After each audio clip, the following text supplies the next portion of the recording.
क्या फेसबुक या इस तरह के तमाम सोशल नेटवर्किंग साइट्स आपके दिमाग पर कंट्रोल कर रहे हैं?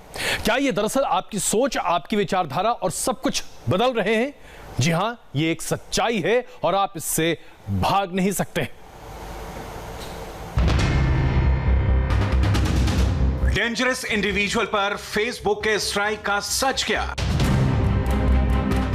अमेरिका में चुनाव, भारत में बवाल क्यों?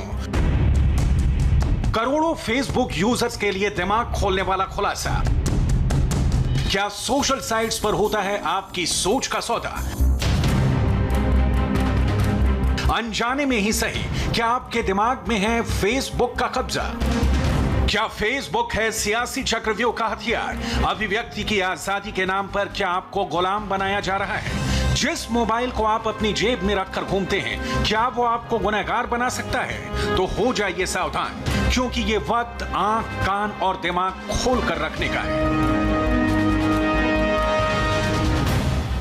दरअसल हम आपको आगाह करना चाहते हैं, आपको सावधान करना चाहते हैं, आपको चेताना चाहते हैं, क्योंकि आपके दिमाग पर धीरे धीरे घुन की तरह फेसबुक कब्जा करता जा रहा है। सिर्फ फेसबुक नहीं, तमाम सोशल नेटवर्किंग साइट। अब जरा देखिए, हेट स्पीच के मामले में फेसबुक ने तेलंगाना से बीजेपी के विधायक टी राजा सिंह को बैन कर दिया। फेसबुक ने टी राजा सिंह को डेंजरस इंडिविजुअल की संज्ञा दी, यानी कि खतरनाक व्यक्तित्व। सोशल साइट पर मची इस पॉलिटिक्स में दरअसल तीन पहलू हैं और इस तीनों पहलू को आपके सामने प्रस्तुत करना आवश्यक है। सबसे पहला पहलू है भारतीय सियासत। जी हां, किस तरह से भारत में फेसबुक पर जबरदस्त घमासान मचा हुआ है और अब जैसे ही संसद शुरू होगा उस सत्र के साथ ही फेसबुक का घमासान रोज दिन संसद में आप सुनेंगे। इसलिए यह खबर आपके लिए महत्वपूर्ण है, क्योंकि आपको पता होगा कि बहस क्यों हो रही है। इसका दूसरा पक्ष है अमेरिका का राष्ट्रपति का चुनाव। ऐसा लग रहा है जैसे कि अमेरिकी राष्ट्रपति चुनाव के लिए सुबुगाहट या यूं कहीं कि जमीन हिंदुस्तान से तैयार की जा रही है, क्योंकि फेसबुक का जबरदस्त असर है अमेरिकी राष्ट्रपति चुनाव में। और तीसरा सबसे महत्वपूर्ण जो मुद्दा है वो है आपके दिमाग पर कब्जा। फेसबुक या सोशल नेटवर्किंग साइट्स आपके दिमाग पर कब्जा कर रही हैं और यह आपके लिए समझना आवश्यक है। आज के डिजिटल जमाने में फेसबुक की ताकत का अंदाजा उसके यूजर्स से लगाया जा सकता है। कितने लोग हैं जो फेसबुक का इस्तेमाल कर रहे हैं? दुनिया भर में फेसबुक के सबसे ज्यादा इस्तेमाल करने वाले लोग हिंदुस्तान में। भारत में 34 करोड़ से ज्यादा लोग फेसबुक का इस्तेमाल अपने फोन पर, अपने डेस्कटॉप पर, अपने मोबाइल पर, अपने लैपटॉप पर करते हैं। दूसरे नंबर पर आता है अमेरिका, जहां फेसबुक के 19 करोड़ सब्सक्राइबर या यूजर हैं। और इसके बाद इंडोनेशिया और ब्राजील का नंबर आता है। इंडोनेशिया में फेसबुक के 14 करोड़ यूजर हैं, ब्राजील में फेसबुक के यूजर की संख्या तकरीबन 13 करोड़ है। यानी कि सोचिए, यह फेसबुक जो कि एक अमेरिकन कंपनी है, उसके सबसे ज्यादा ग्राहक, सबसे ज्यादा लोग जो फेसबुक को इस्तेमाल करते हैं वो हिंदुस्तान में है। और यह 34 करोड़ लोगों के दिमाग को पूरे तरीके से अपने नियंत्रण में कर सकता है फेसबुक। अब सवाल यह उठता है कि भारत में फेसबुक को लेकर जो सियासी घमासान मचा हुआ है ये क्या है? इस कहानी को जरा बारीकी से समझना आपके लिए आवश्यक है। इस कहानी की शुरुआत हिंदुस्तान से 12,000 किलोमीटर दूर अमेरिका में रची जाएगी। दरअसल अमेरिकी अखबार द वॉल स्ट्रीट जर्नल और उसके साथ साथ टाइम मैगजीन में रिपोर्ट छपी, जिसके हवाले से कांग्रेस ने फेसबुक के बहाने भारतीय जनता पार्टी की अगुवाई की सरकार पर जबरदस्त चढ़ाई बोल दिया। अखबार वॉल स्ट्रीट जर्नल और उसके साथ साथ द टाइम मैगजीन में बीजेपी के नेता टी राजा सिंह का जिक्र करते हुए यह कहा गया कि फेसबुक सरकार से जुड़े सभी विधायक, सांसद और राजनीतिज्ञों की विवादास्पद टिप्पणियों को अपने पोस्ट से नहीं हटाता। जी हां, यह आरोप लगाया गया और इन लेख में साफ तौर पर लिखा गया, इसके लिए कई तरह के सबूत भी पेश किए गए। यह भी लिखा गया कि रोहिंग्या मुसलमानों को गोली मार देनी चाहिए, इस तरह की बातों को सामने रखना, मुसलमानों को देशद्रोही बताना, मस्जिद की धमकी को देना या उसके बाद मस्जिद गिराने की धमकी देना, इस तरह की तमाम बातें जिसे हम वायरल बातें कहते हैं, जिसे हम विभाजनकारी बातें कहते हैं, ये सारी बातें फेसबुक पर इसलिए चल रही हैं क्योंकि फेसबुक भारतीय जनता पार्टी की अगुवाई की सरकार के साथ मिलकर साजिश रच रही है। ये सारी बातें वॉल स्ट्रीट जर्नल और उसके साथ साथ टाइम मैगजीन में लिखी गई।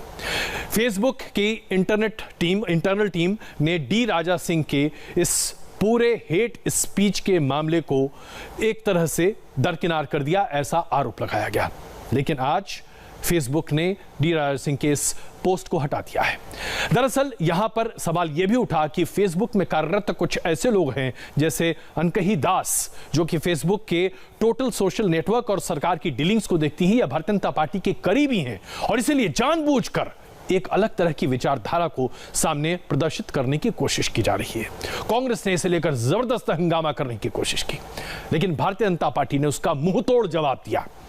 केंद्रीय कानून मंत्री रविशंकर प्रसाद ने ट्वीट कर लिखा और उसके बाद प्रेस कॉन्फ्रेंस भी किया। गांधी परिवार, कांग्रेस और उसके साथ साथ कांग्रेस के समर्थक या कांग्रेस के शुभचिंतकों की जबरदस्त बखिया उधेड़ी और कहा कि अब से पहले यह पाया गया है कि फेसबुक में ऐसे कई लोग काम करते रहे हैं जो कांग्रेस पार्टी से किसी तरीके से जुड़े रहे हैं। यानी कि एक तरह से घमासान फेसबुक के नाम पर हो रहा था, लेकिन पार्टी पॉलिटिक्स बीजेपी और कांग्रेस के बीच हो रही थी। अगर प्लेटफॉर्म पब्लिक प्लेटफॉर्म है तो हर विचार के लोगों को अपनी बात रखने का अधिकार है। क्या यह सच्चाई नहीं है कि कुछ लोग समझते हैं कि उस प्लेटफॉर्म पर उनकी मोनोपोली होनी चाहिए, भले ही उनका राजनीतिक वजूद खत्म हो गया हो? लेकिन अगर हेट स्पीच की बात है, सोनिया गांधी ने कहा था अब आर पार की लड़ाई होगी। यह हेट स्पीच है या नहीं? और राहुल गांधी ने दिल्ली में पब्लिक मीटिंग में कहा था कि देश के लोग प्रधानमंत्री को डंडे मारेंगे। यह हेट स्पीच है या नहीं है? भारतीय जनता पार्टी के इन तीखे सवालों का कोई जवाब अभी तक फेसबुक की तरफ से नहीं आया है। इस बीच कांग्रेस ने फेसबुक के चेयरमैन और सीईओ मार्क जकरबर्ग को एक चिट्ठी लिखी। फेसबुक पर बीजेपी के नेताओं से जुड़े हेट स्पीच पर नरमी बरतने का आरोप लगाया गया। आईटी से जुड़ी हुई संसदीय समिति के अध्यक्ष शशि थरूर ने भी इसमें आग में घी डालने का काम कर दिया। फेसबुक के प्रतिनिधि को तलब किया संसदीय समिति में। सूचना और प्रौद्योगिकी मंत्री रविशंकर प्रसाद ने भी उसके बाद फेसबुक के प्रमुख मार्क जकरबर्ग को एक बड़ी चिट्ठी लिखी और सोशल मीडिया प्लेटफॉर्म पर निष्पक्षता की बात कही। उन्होंने कहा कि इस प्लेटफॉर्म पर कई ऐसे लोग काम कर रहे हैं सोशल मीडिया में जो कि पहले कांग्रेस पार्टी के शुभचिंतक रह चुके हैं। आरोप और प्रत्यारोप का यह दौर चलता रहा, लेकिन इसके बीच फेसबुक ने अंतर्राष्ट्रीय दबाव में टी राजा के पोस्ट को हटा दिया। तो अब आता है अंतर्राष्ट्रीय दबाव। जी हां, वो क्या खेल है जो हिंदुस्तान से 12,000 किलोमीटर दूर खेला जा रहा है, जिसकी वजह से हिंदुस्तान की राजनीति गर्म है, जिसकी वजह से फेसबुक सुर्खियों में है। फेसबुक को लेकर वॉल स्ट्रीट जर्नल की रिपोर्ट के एपिसेंटर में भले ही भारत था, लेकिन उसका असल सेंटर पॉइंट अमेरिकन प्रेसिडेंट का चुनाव था। इशारों में अपनी रिपोर्ट के जरिए अमेरिकी इलेक्शन को लेकर फेसबुक को अलर्ट करना था। भारत के बाद दुनिया में सबसे ज्यादा फेसबुक यूजर्स अमेरिका में हैं। करीब 19 करोड़ अमेरिकन फेसबुक का इस्तेमाल करते हैं। ऊपर से साल 2016 में हुए अमेरिकी प्रेसिडेंट के चुनाव में फेसबुक पर गलत सूचनाओं के प्रसार का आरोप लग चुका है। फेसबुक पर डोनाल्ड ट्रंप को अपने सोशल प्लेटफॉर्म के जरिए फायदा पहुंचाने का आरोप लगा था। अमेरिकी राष्ट्रपति चुनाव में रूसी हस्तक्षेप का आरोप लगा था। तब आरोपों से घिरे फेसबुक प्रमुख मार्क जुकरबर्ग की अमेरिकी संसद में पेशी हुई थी। जुकरबर्ग को माफी तक मांगनी पड़ी थी। हमारी ये जिम्मेदारी है कि केवल टूल्स ही ना बनाएं, बल्कि ये भी सुनिश्चित करें कि उन टूल्स का गलत इस्तेमाल ना हो। फेक न्यूज़, हेट स्पीच, चुनावों में विदेशी हस्तक्षेप, डेटा की निजता जैसे नुकसान को रोकने के लिए हम पर्याप्त कदम नहीं उठा पाए। ये बड़ी गलती है और मैं माफ़ी मांगता हूँ। लेकिन अमेरिकी डेमोक्रेटिक पार्टी को शक है कि इस बार के चुनाव में भी फेसबुक के जरिए डोनाल्ड ट्रंप को फायदा पहुंचाया जा सकता है। हालांकि फेसबुक प्रमुख मार्क जकरबर्ग ने बरसों पहले ही अमेरिकी कांग्रेस को एथिक्स कमेटी बनाने का आश्वासन दे चुके हैं और एथिक्स कमेटी को बाकायदा बनाया भी जा चुका है। तो मार्क जकरबर्ग ने एथिक्स कमेटी बनाने की बात कही थी, जो कि पिछले साल यानी कि साल 2019 में काम करना शुरू कर दिया उसने। सिर्फ अमेरिका में नहीं बल्कि हिंदुस्तान भर में। और इसी एथिक कमेटी के ऊपर निशाना साधकर हिंदुस्तान का इस्तेमाल कर कर अमेरिकी चुनाव में दरअसल इसे एक नई साजिश के तौर पर परोसा गया है। इसलिए आपके लिए समझना आवश्यक है कि दरअसल ये एथिक्स कमेटी क्या है, ये कैसे काम करती है और इसकी गाइडलाइंस क्या है। अमेरिकी सेनेट के सामने पेशी में फेसबुक के सीईओ मार्क जकरबर्ग ने यह भी माना कि उनसे गलती हुई थी। यूजर्स यानी कि आप जो यूज करते हैं फेसबुक, यूजर्स का डेटा गलत तरीके से इस्तेमाल किया गया। उन्होंने ये तो नहीं माना कि यह डेटा बेचा गया, लेकिन हां यह बात मानी गई कि उनकी तरफ से गलती बड़े पैमाने पर हुई है। एथिक्स कमेटी जो बनाई गई उसके आधार पर यह कहा गया कि अब यूजर्स का डेटा यानी कि आपकी सारी जानकारी सुरक्षित रहेगी फेसबुक के पास। और इस सब को देखने के लिए ये जो एथिक्स कमेटी है ये दरअसल एक थर्ड पार्टी यानी कि फेसबुक नहीं करेगा ये, लेकिन एक दूसरी कंपनी होगी जो कि हर तरह के विचारों को परखेगी, खंगालेगी और देखेगी कि उसमें अगर कोई आपत्तिजनक बात है तो उस आपत्तिजनक बात को या उस शेयर को, उस लाइक को, उस पोस्ट को हटा दिया जाए। फेसबुक की हेटफुल कंडक्ट पॉलिसी, पोस्ट और कंटेंट को लेकर एक कम्युनिटी स्टैंडर्ड सामने रखा गया, जिसके कुछ एक बिंदु हम आपके सामने प्रस्तुत कर रहे हैं। लोगों को धमकाने वाली भाषा का इस्तेमाल नहीं करने दिया जाए, यह उसकी पहली शर्त थी। लोगों में डर फैलाने वाली भाषा का इस्तेमाल नहीं होना चाहिए, यह दूसरी उसकी महत्वपूर्ण बात है। अलगाववाद की भावना को पोस्ट के जरिए नहीं सामने रखा दिया जाए, इसके लिए कहीं कोई इजाजत नहीं होगी। इसके साथ साथ ऐसा कंटेंट किसी तरीके से न रखा जाए जो अंतर्राष्ट्रीय मानवाधिकार का हनन करता हुआ दिखाई दे। ये सारी बातें बहुत ही अच्छी हैं, लेकिन फेसबुक पर ऐसा आज भी नहीं हो रहा, कुछ बदला नहीं है। तमाम तरह का इस तरह का कंटेंट आज भी फेसबुक पर उपलब्ध है, और वो इसलिए क्योंकि फेसबुक की जो एथिक्स कमेटी है वो फेसबुक के भीतर नहीं है, वो एक थर्ड पार्टी यानी कि एक अलग से कंपनी है, एक अलग संस्थान है जो फेसबुक के लिए कंटेंट जो आप लिखते हैं उसे जांचती और परखती है। अब सबसे बड़ी दिक्कत यहां पर यह आती है कि वो जो दूसरी कंपनी काम कर रही है उसमें किस तरह के लोग हैं, उनकी विचारधारा क्या है, वो क्या सही और क्या गलत समझते हैं, इसकी जिम्मेदारी फेसबुक की नहीं है। फेसबुक ने यहां बड़ी चतुराई की है और इसी वजह से वो कन्नी काट लेता है और फेसबुक ये कहता है कि हमारी जिम्मेदारी नहीं है। तो आइए अब आपको दिखाते हैं कि फेसबुक दरअसल किस तरीके से यहां पर चालबाजी कर रहा है, यहां पर गोची करता है, और दरअसल फेसबुक कैसे, अब हम अपने तीसरे बड़े मुद्दे पर आते हैं, आपके दिमाग में घुसकर आपकी सोच, आपकी विचारधारा, आपकी एक निहित व्यक्तित्व, इन सब चीजों को बदल देता है। और यह आपके लिए जानना सबसे आवश्यक है क्योंकि फेसबुक आपकी जिंदगी, 34 करोड़ हिंदुस्तानियों की जिंदगी के साथ रोज खिलवाड़ कर रहा है।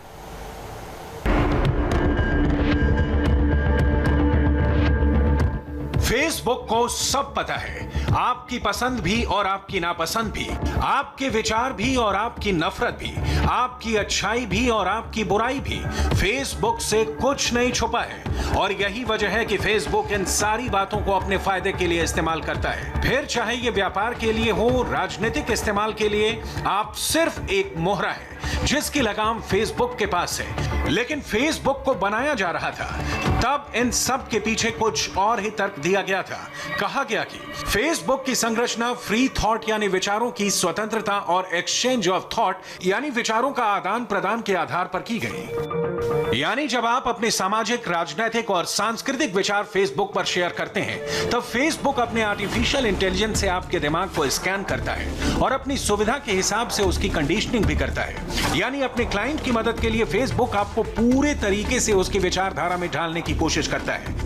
इसी वजह से फेसबुक पर आरोप लग चुके हैं कि फेसबुक कट्टरवाद को बढ़ावा देता है। हालांकि फेसबुक पहला ऐसा माध्यम नहीं था, इसके पहले ऑरकुट और कई सोशल साइट्स भी थे। लेकिन फेसबुक ने अपना फॉर्मेट इस तरीके का बनाया कि यह प्रोडक्ट से लेकर राजनीतिक पार्टियों के इस्तेमाल का साधन बन गया। अब आपको यह तय करना है कि आप फेसबुक के इस साजिश का शिकार होते हैं या नहीं। तो यही वो बड़ी बात है जो आपके लिए समझना बहुत आवश्यक है। 34 करोड़ हिंदुस्तानियों के दिमाग पर तो कब्जा कर ही रहा है फेसबुक, आपके वोट पर भी असर डालता है। वो किस पार्टी को आप वोट डालते हैं, यह भी एक तरह से फेसबुक धीरे धीरे आपके दिमाग में अफीम की तरह दिमक चाटता हुआ पहुंच जाता है।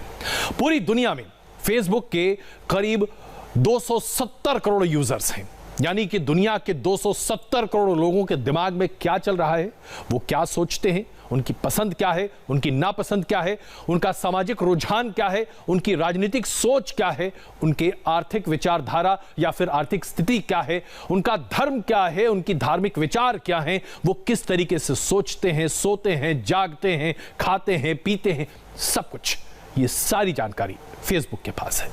फेसबुक की ताकत का एहसास दुनिया को तब हुआ जब खाड़ी देशों में सत्ता और खास करके डिक्टेटरशिप के खिलाफ जैस्मिन रेवोल्यूशन का इस्तेमाल किया गया, जो कि फेसबुक पर तैयार किया गया एक विद्रोह था।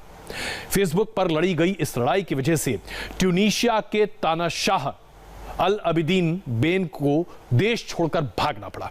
इसके अलावा इजिप्ट में भी फेसबुक पर चल रहे आंदोलन की वजह से जबरदस्त उथल पुथल और बदलाव को देखना पड़ा। राष्ट्रपति हुस्नी मुबारक की सत्ता खत्म हो गई और पूरे देश में अराजकता का एक बड़ा माहौल दिखा। अब आप कहेंगे ये तो विदेश में हुआ, हमारे यहां क्या हुआ? हमारे यहां अन्ना आंदोलन हुआ। जी हां, अन्ना आंदोलन फेसबुक और सोशल मीडिया की देन है 2011 में। इसमें सबसे बड़ी भूमिका फेसबुक की इसलिए थी क्योंकि फेसबुक के जरिए लोगों के दिमाग को प्रभावित करने में बहुत बड़ी मदद मिली।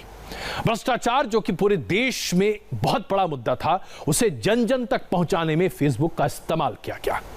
किस तरह से आंदोलन आगे बढ़ रहा है, बिना पैसे खर्च किए हुए उस आंदोलन की तमाम चीजें सामने रखी गई और ये अन्ना आंदोलन ने हिंदुस्तान की तस्वीर को बदल कर रख दिया। ठीक वैसे ही जैसे 2016 में डोनाल्ड ट्रंप के चुनाव प्रचार में फेसबुक का जबरदस्त इस्तेमाल किया गया और दुनिया जानती है कि लोकप्रिय वोट डोनाल्ड ट्रंप को नहीं मिला था, डोनाल्ड ट्रंप फिर भी राष्ट्रपति बने रहे। तो हम आपको अब बताने जा रहे हैं एक छोटे से ब्रेक के बाद कि अगर आप फेसबुक के इस जंजाल में फंस गए हैं और अगर आप इसे सही तरीके से इस्तेमाल नहीं करते हैं तो जनाब आपके लिए जेल जाने का रास्ता खुला हुआ है। आप जेल पहुंच जाएंगे, बचिए उससे। हम बताएंगे आपको इससे बचने का रास्ता। बन रही है हमारे साथ। अभी तक हमने आपको बताया कि कैसे फेसबुक आपके दिमाग पर पूरी तरीके से नियंत्रण कर रहा है, 34 करोड़ हिंदुस्तानियों के दिमाग पर राज कर रहा है। लेकिन गलतियां क्या क्या है, आप क्या ऐसा करते हैं जो गलत होता है?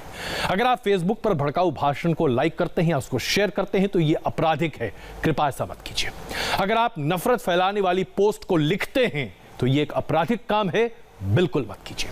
अगर आप फेसबुक पर व्यक्तिगत तौर पर किसी को बदनाम करते हैं तो फिर आपके ऊपर मुकदमा किया जा सकता है, ऐसा मत कीजिए। किसी की इज्जत को अगर आप उछालते हैं तो यह आपराधिक मामला है, आपको जेल जाना पड़ सकता है। आईपीसी और आईटी एक्ट के तहत केस आपके खिलाफ दर्ज हो सकता है। आईपीसी की धारा 153A धर्म, भाषा, नस्ल के आधार पर लोगों के भीतर नफरत फैलाने की कोशिश करने के लिए आपको 3 साल तक की कैद या जुर्माना हो सकती है। आईपीसी की धारा 124A के खिलाफ यह कहा गया है कि सरकार के खिलाफ अगर आप नफरत फैलाते हैं, अगर आप अवमानना करते हैं और देश में एक विद्रोह जैसी स्थिति उत्पन्न करते हैं, आप देशद्रोह का काम करते हैं, तो फिर आपके खिलाफ कार्रवाई होगी। आईपीसी धारा 295 के बाद यह कहा गया है कि अगर आप धार्मिक भावनाओं को हर्ट करते हैं तो फिर आपको जेल पहुंचाया जा सकता है। तो फिर सबसे बड़ी बात यह है कि इससे बचने का रास्ता क्या है? बचने का एक बेहतरीन तरीका मैं आपको बताऊं, अपने दिमाग का इस्तेमाल कीजिए, अपनी सूझबूझ का इस्तेमाल कीजिए और हर चीज, हर शब्द जो आप लिखते हैं, जो आप शेयर करते हैं, जो आप लाइक करते हैं, उसे ध्यान से पढ़िए, वरना आपके दिमाग का इस्तेमाल फेसबुक अपने मुनाफे के लिए करेगा और आप जाएंगे जेल। बन रही हमारे साथ, एक छोटा सा ब्रेक लेते हैं। ब्रेक के बाद सुशांत मौत मिस्ट्री में ड्रग कनेक्शन केस में एनसीबी की जुड़ी कार्रवाई क्या है, बताएंगे मेरे सहयोगी पंकज इस छोटे से ब्रेक के बाद।